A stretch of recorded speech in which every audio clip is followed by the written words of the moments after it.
오늘 본문 말씀 열왕기상 11장 26절부터 43절까지 말씀입니다.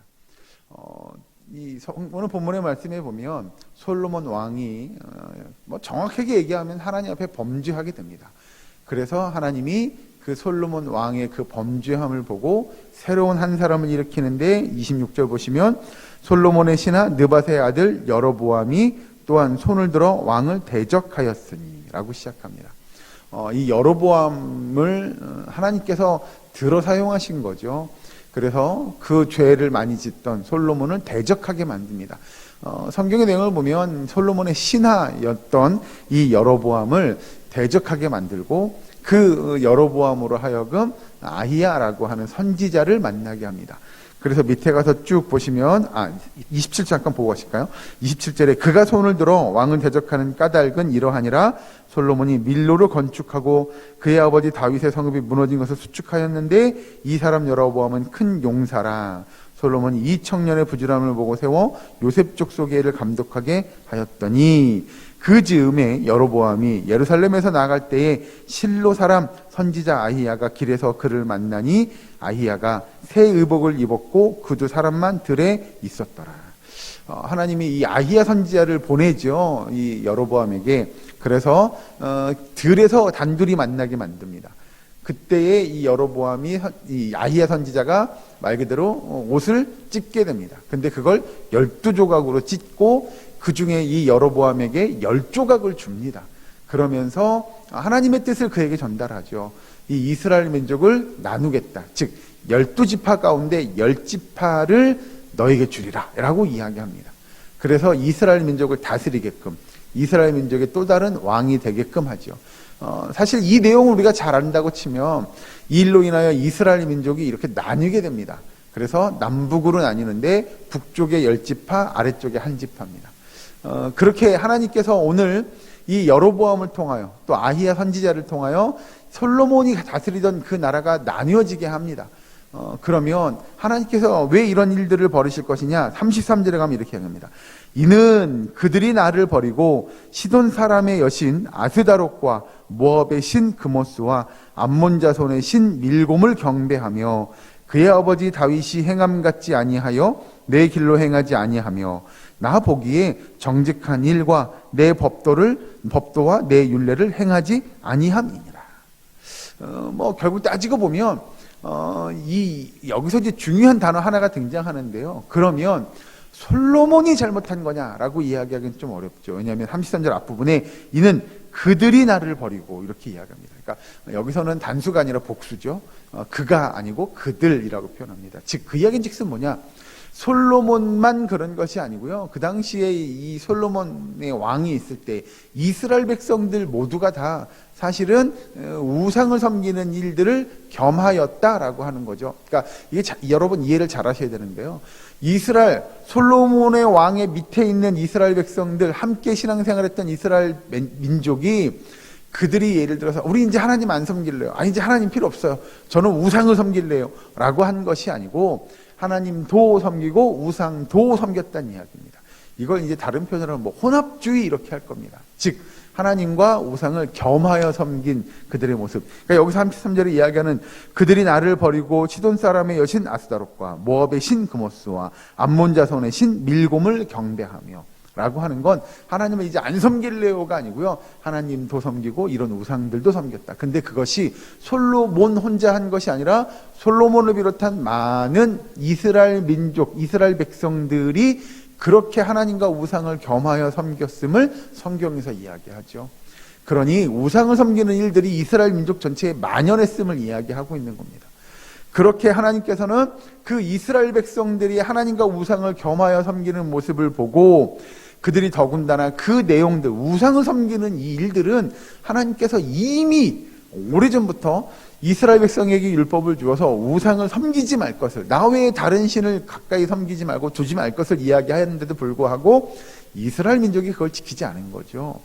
그래서 그들을 벌하기로 작정하시고 특별히 이 이스라엘 민족을 이렇게 두 부류로 이렇게 쭉 찢어놓습니다. 남과 북으로 찢어놓는데 우리가 아는 대로 이제는 먼 훗날에는 북이스라엘과 남유다로 나뉘게 됩니다. 그러면서 오늘 본문 중요한 부분 좀 넘어가서 보시면 이제 39절로 쭉 넘어가면 이렇게 등장합니다. 39절에 뭐라고 하냐면 내가 이로 말미암아 다윗의 자손을 괴롭게 할 것이나 영원히 하지는 아니하리라 하셨느니라 한지라. 이게 뭐냐면요, 이스라엘을 이렇게 남북으로 쭉 나눠 놓습니다. 10지파, 1지파 이렇게 나눠 놓을 겁니다. 이스라엘 백성들이 범죄함으로 또 솔로몬 왕이 범죄함으로 그렇게 이스라엘 민족을 남과 북으로 나눠 놓기는 할 것이지만 이게 영원하지는 않을 거다라고 이야기하죠. 그러니까 이게 뭘 의미하는 거냐면 그들이 범죄함으로 야 이제 안 되겠다, 야 얘네 필요 없어, 난 얘네랑 교제 안 할 거야, 이제 얘네가 내 백성이라고 하지 마, 뭐 이렇게 하나님께서 이야기하지 않는다는 거죠. 이스라엘 백성들이 범죄하기는 하였으나, 그래서 그 범죄함으로 이렇게 나라를 두 개로 쭉 찢어가지고 나눠놓기는 하겠으나 그것이 영원히 갈 건 아니다. 다시 그들이 돌이켜서 주께로 나오면 다시 그 민족이 하나 되는 날이 있을 거다라고 이야기합니다. 그게 이제 밑에 가서 보시면 위에 보세요. 38절에 이렇게 등장합니다. 내가 만일 내가 명령한 모든 일에 순종하고 내 길로 행하며 내 눈에 합당한 일을 하며 내 종 다윗이 행함같이 내 율례와 명령을 지키면 내가 너와 함께 있어 내가 다윗을 위하여 세운 것 같이 너를 위하여 견고한 집을 세우고 이스라엘을 내게 주리라. 즉 이 이야기는 사실 다윗에게도 했던 얘기고요, 솔로몬에게 했던 얘기고요, 그 이야기를 여로보암에게도 합니다. 이건 공통적인 거예요. 즉 모든 이스라엘 백성들, 하나님의 백성, 하나님의 자녀들에게 하나님이 공통적으로 원하는 거예요. 예를 들면 야 솔로몬과 함께한 이스라엘 백성이야? 그럼 너네는 요거 해. 뭐 다윗과 함께한 백성이 아니 그럼 너네는 요거만 해. 여로보암과 함께해? 그럼 너네는 요거 더 하고 요거 더 했으면 좋겠다. 하나님은 그렇게 말씀하지 않습니다. 하나님은 어떠한 시대를 살아가는 하나님의 백성, 하나님의 자녀든지 간에 하나님이 원하시는 건 동일합니다. 오늘을 살아가는 우리에게도 하나님은 동일함을 요구합니다. 그게 뭐냐면 하나님만을 바라볼 것을, 그리고 하나님의 말씀에 순종할 것을 요구하시죠. 그래서 여로보암에게도 똑같이 이야기합니다. 내가 다윗에게 말한 것 같이, 다윗이 했던 것 같이 네가 나에게 해. 그럼 내가 너의 왕위를 견고하게 해줄 거야. 물론 솔로몬도 돌이켜. 그럼 나도 그에게 똑같이 해줄 거야. 그리고 솔로몬의 아들, 그리고 너의 아들들 이렇게 나의 말대로 하나님의 명령대로 그 율법을 잘 지켜 행해 내가 그 왕위가 견고하게 해줄 거야 라고 동일하게 이야기합니다. 그러면 여러분 오늘을 살아가는 우리에게도 동일할 겁니다. 결국 우리가 하나님의 뜻대로 하나님의 뜻에 합당한 하나님의 말씀에 따르는 삶을 살아간다고 한다면 하나님 이 땅에서 하나님께서 우리에게 복 주시는 줄로 믿으시기 바랍니다. 우리가 여러분 앞뒤를 바꾸면 안 됩니다. 복 주시면 제가 이렇게 할게요가 아니고요, 우리가 하나님의 말씀대로 믿음의 삶을 신실하게 이루어가면 하나님께서 우리에게 복 주신다고 하시는 거죠. 똑같습니다. 여기서 이야기하는 여로보암에게도 그렇게 이야기하죠. 아까 보면 38절에 내가 만일 내가 명령한 모든 일에 순종하고 내 길로 행하며 내 눈에 합당한 일을 하며 내 종 다윗이 행한같이 내 율례와 명령을 지키면 내가 너와 함께 있어 내가 다윗을 위하여 세운 것 같이 너를 위하여 견고한 집을 세우고 이스라엘을 내게 주리라 라고 말씀하시는 것처럼 사실 우리가 하나님의 말씀에 합당한 그 말씀을 지키며 신실한 믿음을 살아가게 된다, 하나님께서 우리에게 하나님의 은혜를 부어주시는 줄로 믿으시기 바랍니다.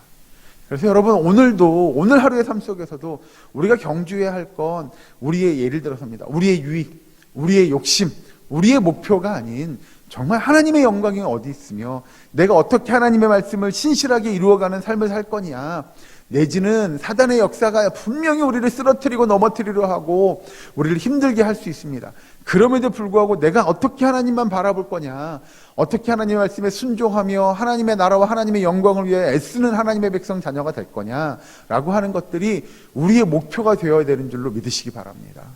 그래서 하나님의 영광을 위하여 오늘 하루를 헌신하게 되면 하나님이 우리의 삶을 바라보고 또 그런 날들을 우리에게 허락하셔서 우리가 더 하나님께 집중하고 하나님의 말씀과 하나님의 뜻을 이루어가기 위해 애쓴다면 하나님께서 우리에게 또 다른 은혜를 부어주실 줄로 믿으시기 바랍니다.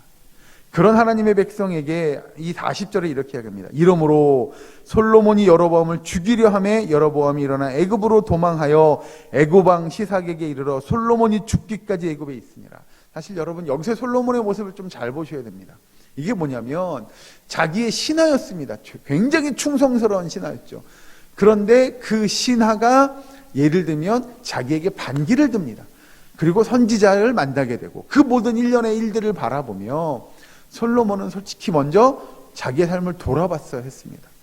아, 그래. 하나님께서 왜 나에게 지금 내 삶이 또는 이스라엘 백성, 이 민족의 삶이 어떤지를 돌아봤어야 했습니다. 그런데 그렇게 하지 않고 어떻게 하냐?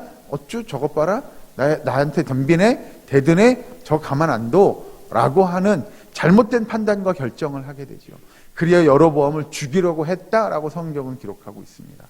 사실 자기의 신하를 죽일 것이 아니라 신하의 말을 듣고 그리고 왜 그 신하가 그럴 수밖에 없었는지를 이해한다고 한다면 그리고 선지자의 말을 잘 들었다고 한다면 그가 그의 삶을 분명히 돌이켰을 것입니다.